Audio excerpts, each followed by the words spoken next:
நீங்கள் பார்த்துக் கொண்டிருப்பது உங்கள் விஜய்.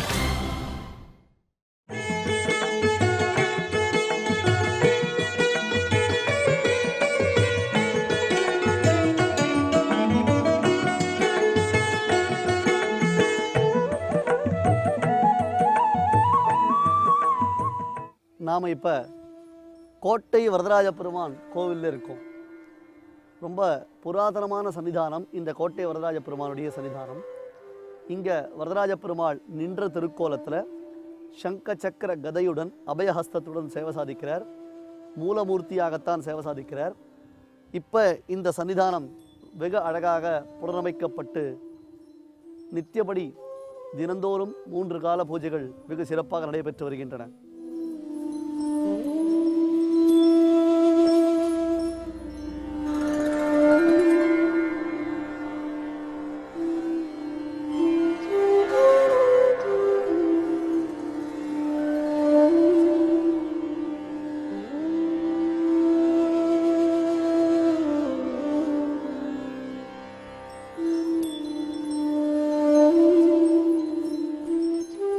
இந்த கோட்டை வரதராஜ பெருமாள் கோவிலிலிருந்து நாம் இனி இங்கே தூரத்தில் தெரியக்கூடிய மலை மீது சேவை சாதிக்கக்கூடிய வேணுகோபால சுவாமியினுடைய சன்னதிக்கு செல்ல போகிறோம். மிகவும் கரடுமுரடான பாதை, செங்குத்தான மலைப்பாதையில் நாம் பயணப்பட போகின்றோம். அந்த இடத்தில் சம்புவராய மன்னர்களுடைய குலதெய்வமான வேணுகோபால சுவாமிக்கு ஒரு தனி கோவில் அமைந்திருக்கிறது. அந்த கோவில் வாரத்தில் ஒரு நாள் மட்டும்தான் திறக்கப்படுகின்றது. வாரத்தில் சனிக்கிழமை மட்டும்தான் அந்த திருக்கோவிலை திறந்து பூஜை செய்கிறார்கள். அதற்கு அருகிலேயே சம்பூராய மன்னர்களால் கட்டப்பட்ட ஒரு பழம்பெரும் கோட்டையையும் நாம் பார்க்கலாம். இவை அனைத்தும் புராதன சின்னங்கள். ஜமதக்னி முதலான மகர்ஷிகள் தவம் செய்து சித்தி பெற்ற இந்த க்ஷேத்திரத்தில் பின்னாளிலும் நித்திய சாநித்தியத்துடன் தெய்வங்கள் விளங்குவதற்கு சாட்சியாக இவைகள் இன்றளவும் நாம் காண கிடைக்கின்றன. கோட்டை வரதராஜ பெருமான் கோவில் படையெடுப்பினால் சிதைக்கப்பட்டது. உண்மையில் இந்த இடம் ஒரு மாபெரும் கோட்டையாகத்தான் அமைந்திருந்தது. முதலிலேயே சொல்லியிருக்கிறோமே, படை வீடு என்றால் படையினர், அதாவது போர் புரியும் அந்த வீரர்கள் தங்கக்கூடிய இடமாக, அவர்களுக்கு ஒரு பாதுகாப்பு அரணாக இருந்தது. நாம் பார்க்கக்கூடிய கமண்டல நதியிலிருந்து ஓர் மாபெரும் அகழி வெட்டப்பட்டு அந்த அகழி எதிரிகளாலே அவ்வளவு சுலபத்தில் கடக்க முடியாததாக கோட்டையை சுற்றி வெகு சிறப்பாக ஆழமானதாகவும் அகலமானதாகவும் பிரவகித்து வந்திருக்கிறது. அதனுடைய அடையாளங்களை நாம் பார்க்கலாம். ஆனால் பின்னாளில் நடைபெற்ற படையெடுப்புகளினாலேயும் காலத்தின் கோலாகலத்தினாலேயும் கோட்டைகள் அனைத்தும் அழிக்கப்பட்டு விட்டன. அந்த கோட்டையின் நடுவே இருந்த வரதராஜ பெருமானுடைய கோவிலும் அழிந்துவிட்டது. மறுபடியும் தற்பொழுது புனரமைக்கப்பட்டிருக்கிறது. மன்னர்களுக்கு நடுவில் நடந்த சண்டையினாலே பழைய மூர்த்தியான வரதராஜ பெருமானுடைய மூலமூர்த்தி விக்கிரகங்கள் சிதைவுற்றன. அந்த விக்கிரகத்தின் ஒரு பகுதியை நாம் இன்றளவும் வேலூர் ஜலகண்டேஸ்வரர் கோட்டையில் இருக்கக்கூடிய அருங்காட்சியகத்தில் காணலாம். தற்பொழுது புதியதாக வரதராஜ பெருமானுக்கு ஒரு மூலமூர்த்தியை பிரதிஷ்டை செய்து ஆராதித்து வருகிறார்கள்.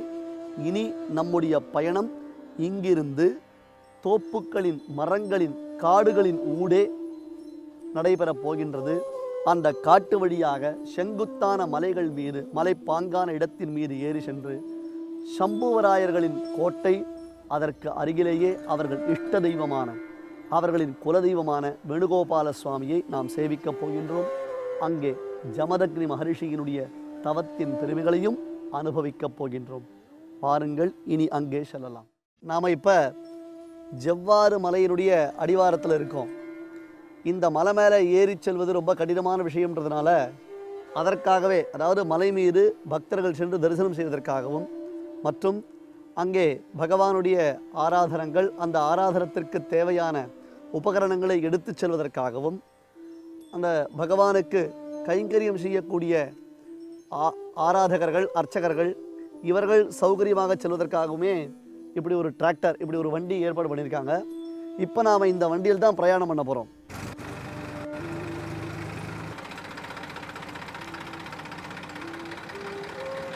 அற்புதமான அனுபவம், ரொம்ப இன்ட்ரெஸ்டிங்காக இருக்கு. திரையில் பார்க்கக்கூடிய உங்களுக்கே இவ்வளோ த்ரில்லிங்காக இருந்ததுன்னு சொன்னால், இந்த மலையில் இப்படி ஒரு பாதையில் இது போன்ற ஒரு வண்டியில் நாம் போகிறோம்னு சொன்னால் நமக்கு எப்படி இருக்கும்? ஆனால் அதெல்லாம் விட முக்கியமானது என்னென்னு சொன்னால், அந்த காலத்தில் இதுக்கு மேலே அரசர்கள்லாம் ஒரு பெரிய கோட்டையை ஏற்படுத்தியிருக்கா. தினந்தோறும் இந்த மலைக்கு அவர்கள் சென்று வந்திருக்கிறார்கள்னா எப்படி இருக்கும்? இப்போ பாருங்கள், முன்னாடி பார்க்குற அந்த இடத்த பாருங்கள், அப்படியே தடால்னு அப்படியே இறங்குது பாருங்கள், ஃபுல்லாக டவுன். எவ்வளவு கல்லையும் மண்ணையும் சுமந்துட்டு போய் இது மேலே ஒரு கோட்டை கட்டியிருக்கணும். அந்த கோட்டையை கட்டிய அரசர்கள் மனசில் எவ்வளவு கோட்டை கட்டியிருப்பாங்க. அவங்க தங்களுடைய அரசாட்சி இப்படி இருக்கணும், மக்களை இந்த மாதிரி தான் காப்பாற்றணும். தெய்வ வழிபாடு அதை விட முக்கியம். இந்த இடம் முழுக்க ஜமதக்னி மகரிஷி, பரசுராமர், ரேணுகாதேவியினுடைய ஒரு பெரிய தபோவனமாக இருக்கிறதுனால அந்த தெய்வ வழிபாடு, தங்களுடைய குலதெய்வமான வேணுகோபால சுவாமியினுடைய சன்னிதானத்துக்கு பக்கத்திலேயே தங்களுடைய கோட்டை இருக்கணும்னு அவள் ஆசைப்பட்டிருக்கான்னு சொன்னால், உண்மையிலேயே தமிழர்களாகிய நாம் அனைவரும் பெருமிதம் கொள்ள வேண்டியதான ஒரு விஷயம் அது. இது நடுவுலையே இப்போ நீங்கள் எதிர பார்க்குறீங்க, கமண்டல நதியினுடைய நீர்ப்போக்கை நாம் பார்க்கிறோம். மழைக்காலங்களில் வெள்ளம் வரச்சே இந்த பாலமே அடித்து வீழ்த்தப்படும், அடித்து செல்லப்படும். பக்கத்தில் ஒரு சின்ன செக் டேம் மாதிரி இருக்குது பாருங்கள். இப்போ நாம் போக வேண்டிய இடம் அந்த மலை உச்சி. அதோ நீங்கள் திரையில் பார்க்குறீங்களே, ஒரு பெரிய மலை உச்சி, அந்த இடத்துக்கு தான் நாம் போயிட்டு இருக்கோம். அங்கெல்லாம் வேணுகோபால சுவாமிக்கு சன்னதி இருக்கு.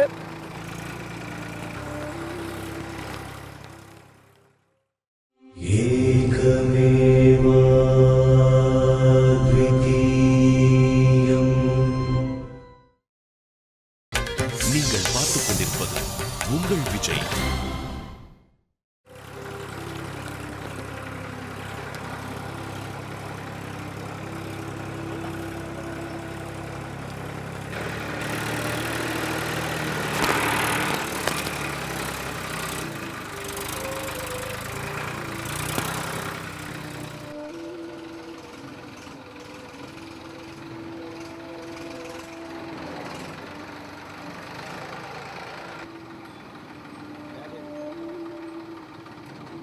ஒரு வழியாக மலையை சேவிச்சுட்டு மலையில் இருக்கக்கூடிய வேணுகோபால சுவாமியை மனசால பிரார்த்தித்து கொண்டு, ஏற்கனவே உங்கள்கிட்ட பல முறை சொல்லியிருக்கேன் நான், மலையில் காலை வச்சு நாம் ஏறும் பொழுது, அதுவும் கோவில்கள் இருக்கக்கூடிய அந்த மலைக்கு நாம் ஏறும் பொழுது முதல்ல விழுந்து படியை வணங்கி சேவித்து, ஸ்தம்பாத்திரியில் பண்ணியிருக்கோம் இல்லையா, அந்த மாதிரி சேவிச்சுட்டு மேலே இருக்கக்கூடிய பகவானை மனசால பிரார்த்தித்து கொண்டு, அந்த பகவானை ஆராதித்த ஜமதக்னி மகரிஷி அவரையும் நாம் மனதார பிரார்த்தித்து கொண்டு இனி படியேறி சென்று சுவாமி தரிசனம் செய்யலாம்.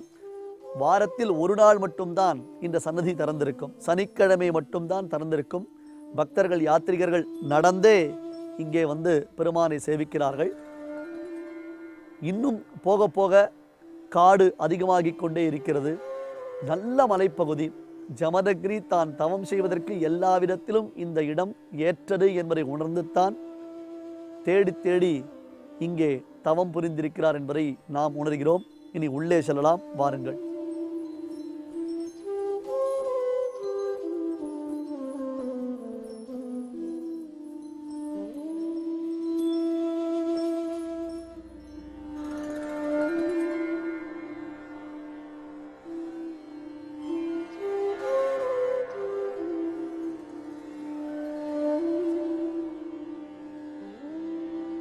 நம்ம சுவாமி சன்னிதானத்துக்கு கிட்ட வந்துட்டோம், கோட்டை கிட்ட வந்துட்டோம்.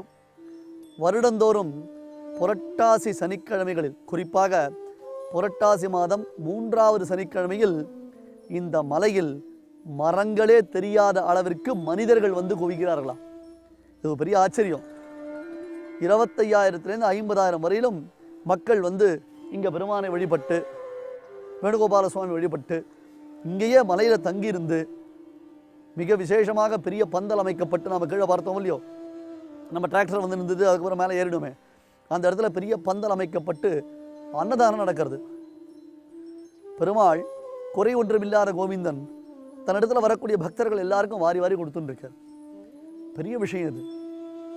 இப்படி இந்த காட்டில் 25,000 பேர் 50,000 பேர் வந்து தங்குறான்னா, பகவத் சாநித்தியம் இல்லாமல், ஒரு தெய்வீக அனுகிரகம் இல்லாமலையா அது நடக்கும்? அதுவே தெய்வீகத்தின் அரசாட்சிக்கு ஓர் அத்தாட்சி இல்லையா? வாங்க உள்ள போலாம்.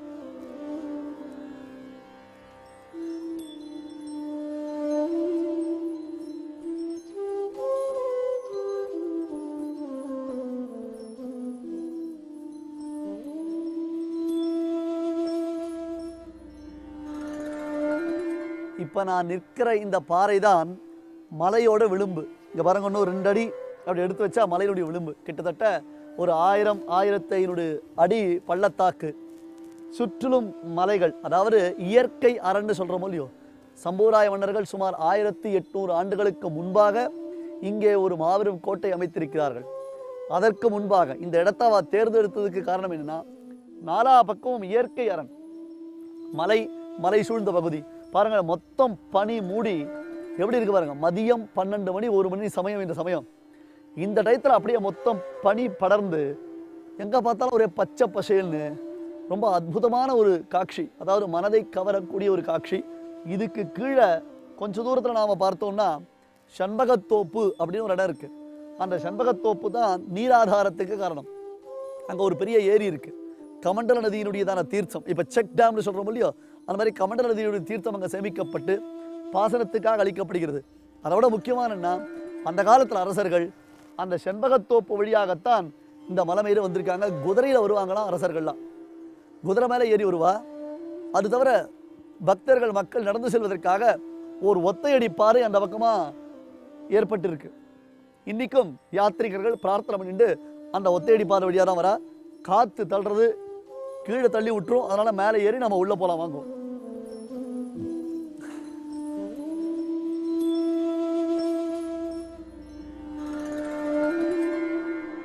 இங்கே பெருமாள் வேணுகோபால பெருமாள். அந்த பெருமானுக்கு மிகவும் உகப்பானது நாவல் பழங்கள். ஆழ்வார்களும் தங்களுடைய பாசுரத்தில் பெருமானுக்கு நாவல் பழங்களை சமர்ப்பிப்பதாக கூறுகிறார்கள். அதனால்தானோ என்னவோ தெரியவில்லை, இந்த மரத்தில் பல இடங்களில் நாவல் மரங்கள் அநேகம் இருக்கின்றன. அத்தி மரங்கள் மற்றும் நாவல் மரங்கள் நிறைந்திருக்கின்றன. அது நாம் பார்க்கிறோமே, மிகவும் ஆழமான குகை. பல சித்த புருஷர்கள், பல யோக புருஷர்கள் இவர்கள் தவம் செய்யக்கூடிய ஒரு குகை. இந்த குகையில் எந்த இடையூறும் இல்லாமல் பகவான் ஸ்ரீ வேணுகோபாலனை மகான்கள் இன்றும் தியானம் செய்து வருகிறார்கள். இந்த இடம், நிற்கக்கூடிய இடம், சிறிது காலத்திற்கு முன்பாக, அதாவது சுமார் 10 அல்லது 20 வருடங்களுக்கு முன்பு வரையிலும் சவுக்கு கட்டைகளை நன்கு தேங்காய் நாரில் பின்னி ஒரு தொங்கு பாலமாகத்தான் அமைக்கப்பட்டிருந்தது. மிகவும் ஆபத்தான பிரயாணமாகத்தான் இருந்தது.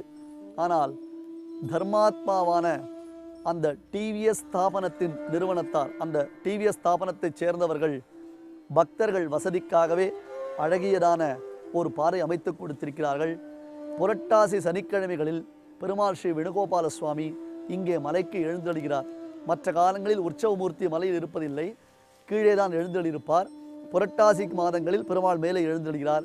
இது வழியாகத்தான் இப்படித்தான் பக்தர்கள் தங்கள் தோள்களில் பெருமானுடைய உற்சவ விக்கிரகத்தை எழுந்தருள பண்ணி கொண்டு செல்கிறார்கள்.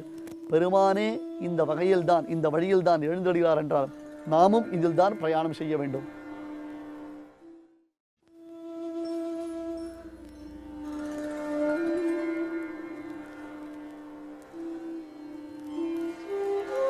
ஒரே மரத்தில் 3 மரங்கள் பின்னி பிணைந்து விளங்குகின்றன. இந்த இடத்தில் அன்பர்கள் பார்க்கலாம், ஒரே மரம், ஆனால் அந்த மரத்தின் பொந்திலிருந்து மற்றொரு மரம் உண்டாயிருக்கிறது. அதனுடைய பொந்திலிருந்து மற்றொரு மரம் உண்டாயிருக்கிறது. பொதுவாக வயதானவர்கள், சற்றே முடியாதவர்கள் மேலிருந்து கீழே இறங்கும் பொழுதோ அல்லது கீழிருந்து மேலே ஏறும் பொழுதோ இந்த மரத்தின் அடியில்தான் சற்றே இளைப்பாறிக் கொள்வார்களாம். 3 மரங்கள் ஒன்றுக்கொன்று பின்னி பிணைந்திருக்கக்கூடிய ஓர் அதிசயத்தை தான் நாம் இங்கே பார்க்கிறோம்.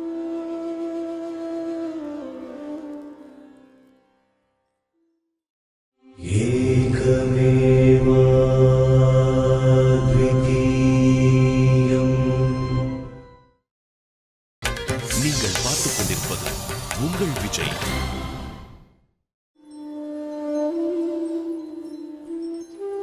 ஒரு வழியா நாம் வந்து சேர வேண்டிய இடத்துக்கு வந்துட்டோம். பெரிய காட்டில், அதுவும் மலை உச்சியில் ஓர் அற்புதமான ஆலயம்.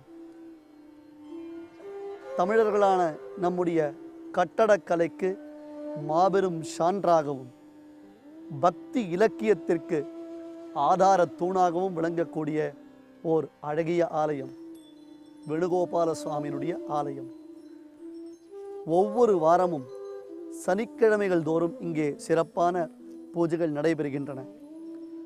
மற்ற தினங்களில் இங்கே பூஜைகள் நடைபெறுவது இல்லை. அதன் காரணம், பல தெய்வீக புருஷர்களும் மகர்ஷிகளும் சித்தர்களும் போகர்களும் வாரத்தில் 6 தினங்கள் இந்த பெருமானை பூஜிப்பதாக ஐதீகம். அதில் மனிதர்களாகிய நாம் வழிபடுவதற்கு சனிக்கிழமை ஒரு தினம் மட்டும்தான் உகந்த தினம். ஆகையால் சனிக்கிழமை இங்கே மனித பூஜை, மனிதர்களான நம்மால் நடத்தப்பெறும் பூஜை. ஏனைய தினங்களில் தெய்வீக பூஜை, சித்தர்களின் பூஜை, மகர்ஷிகளுடைய அற்புதமான ஆராதனம். வேணுகோபால சுவாமியினுடைய சன்னிதானத்திற்குள்ளே நுழைகிறோம். நாம் உள்ளே நுழையும் பொழுதே ஆஞ்சநேய சுவாமி நம்மை வரவேற்கின்றார்.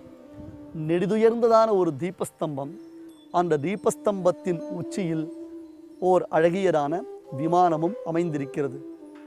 ஒரு காலத்தில் இந்த இடம் முழுவதும் சிதைந்த பொழுது, இந்த தீபஸ்தம்பம் உட்பட கீழே விழுந்து கிடந்த பொழுது, மறுபடியும் அவற்றை நிமிர்த்தி வைத்து புனருத்தாரணம் செய்து தற்பொழுது இந்த கோவில் எந்த குறைவும் இல்லாமல் திறம்பட நிர்வகிக்கப்பெற்று எல்லா பூஜைகளும் நன்கு குறைவில்லாமல் நடத்தப்பட்டு வருகின்றன. கீழே சொன்னோமே, குறை ஒன்று இல்லாத கோவிந்தனாம் ஸ்ரீ வேணுகோபாலன் நம் குறைகளை நீக்குகிறான். அவனுடைய சன்னிதானத்திற்கு நாம் வந்திருக்கிறோம்.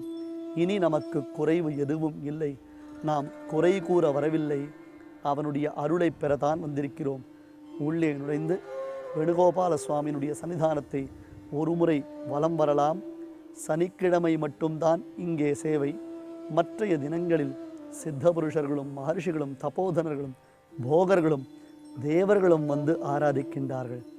அந்த தெய்வீக ஆராதனைக்கு நம்மால் ஒரு பொழுதும் இடையூறு நேரிடக்கூடாது.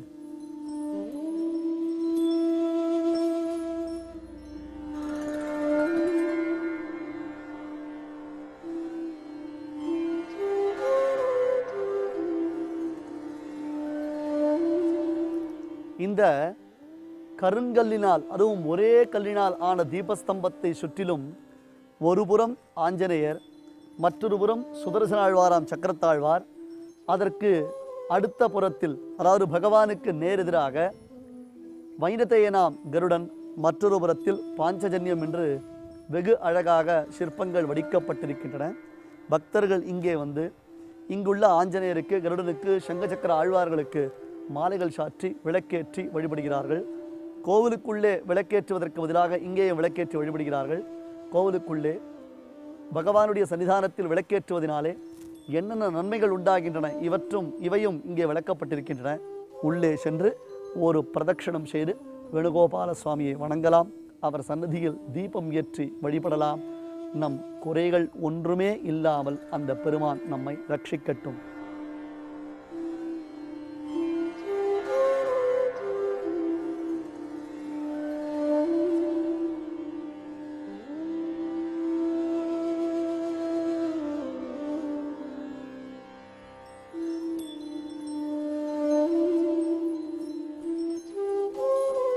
अधराहित चारुवंशनाळाः मकुटालंबि मयूरपिञ्छमालाः हरिणीलशिला विभंगनीलाः प्रतिभासन्तु ममान्तिम प्रयाणे.